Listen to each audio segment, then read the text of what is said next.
Okay, number 4, interrogative.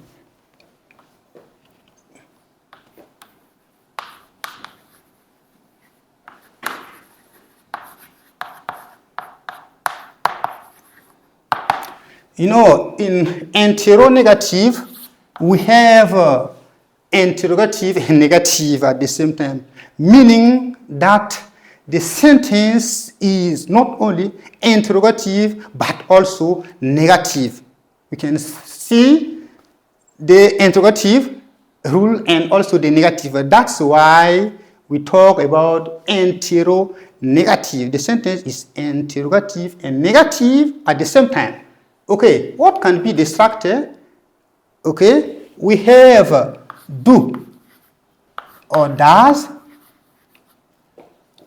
plus subject plus not plus the infinitive without to plus the object plus the question mark. Here we can have two possibilities, you know, with the interrogative form.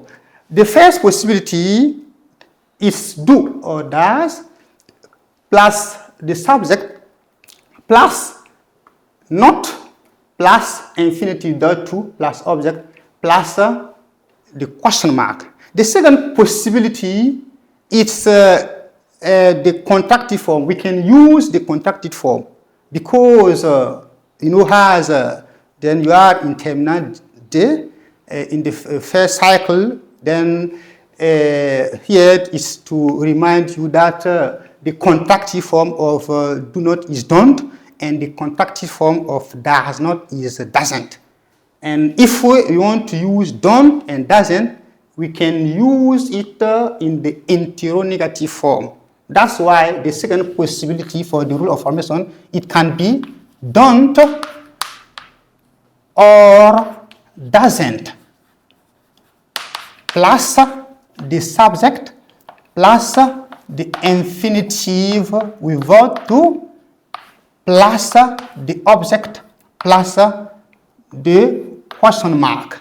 Let's give an example here. Then, do you not run fast today? Do you not run fast today? This is the interrogative form in the uncontracted form. You know, then do you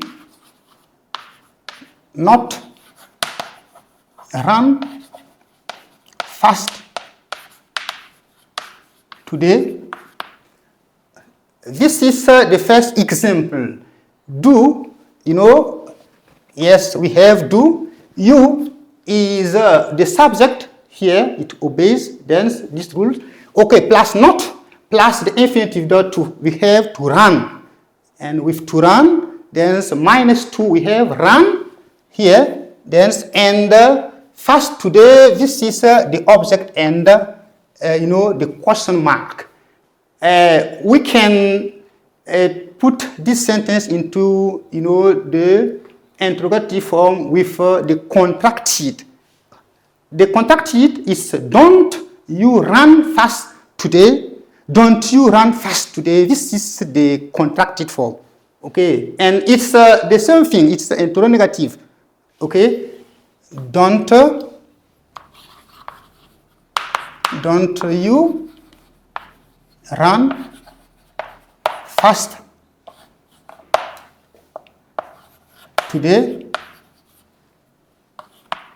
Okay, don't you run fast today? We have here don't here. Then here, if we want to you know, compare with the rule to see if it respects, then we have don't plus you.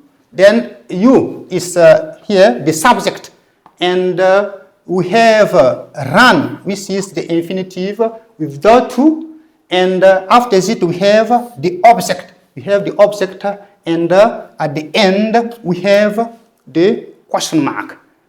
This is an example which obeys also the second possibilities as far as the interrogative form is concerned.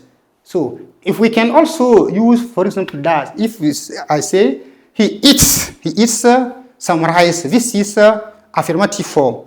And if you want to put it into the interrogative form, we have two possibilities. We can say, does he not eat some rice today?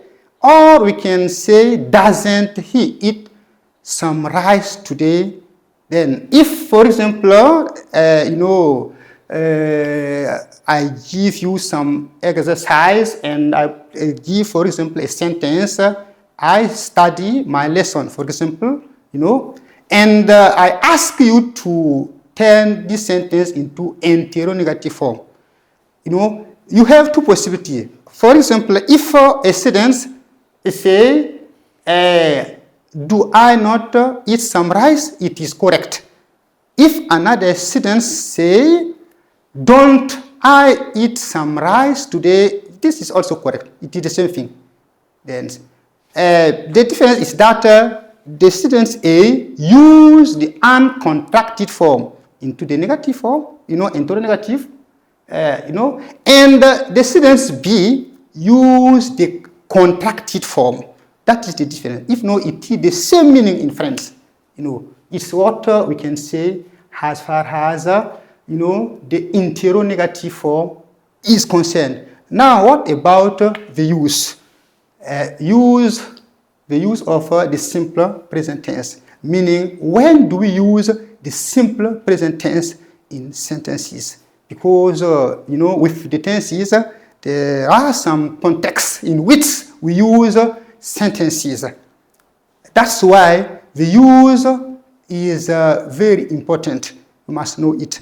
Okay, let's make a summary of what we have just said as far as the negative, interrogative form is concerned before dealing with the use of the simple present tense. In number two, we say that the negative form, we have a structure which is the following: subject plus do or does plus the infinitive result to plus the object. This is the rule of formation as far as the negative form is concerned. And example that we gave on the board, we say, I do not learn my lessons, today. I do not learn my lesson today. I is the subject, and we have do not plus the infinitive without to, which is learn, and we have my lesson today, which is the object. This is the first example. And the second example, we said, he does not play soccer today. And here we have he is the subject and does not. Does, why? Because it's the third person singular. And we have the infinitive verb to, which is to play. To play, then we cancel. Then we vowel to, we cancel, then the to, and it remains play. And soccer today is the subject. This is the negative form. And in the interrogative form, we say that if we want the rule of formation, we have do or does at the beginning of the sentence. Does if it's at the third person singular. And do is used with all the remaining personal pronoun subject. And after it, we have the subject. And after the subject, we have the infinitive without to. After it, we have the question mark. And you have to bear in your mind that interrogative sentence without a question mark, it is not, an interrogative sentence. This is what we can say as far as the interrogative form is concerned. Now, about the interrogative form, we said that we can have two possibilities in the interrogative form. The possibility number one, we can use the uncontracted form. And the possibility number two, we can use the contracted form. And what about the uncontracted form? We say that the rule is do or does if it's at the third person singular, plus the subject plus not, plus the infinitive minus 2, plus the object plus the question mark. And this is an example that we can see on the board. Don't, do you not run? Yes, do you not run fast today? Okay, this is with the uncontracted form. And with the contracted form, we say that, the remark is that the contracted form of do not is done, the contracted form of does not is doesn't. In this case, we can use don't or doesn't in order to do the interrogative form. That's why we say that the rule here can be don't or doesn't plus subject plus the infinitive minus 2 plus the object plus the question mark. And this is an example. Don't you run fast today? We have just finished with the structure with the simple present tense with ordinary verbs. Now let's deal with the use of formations, the use of the simple present tense.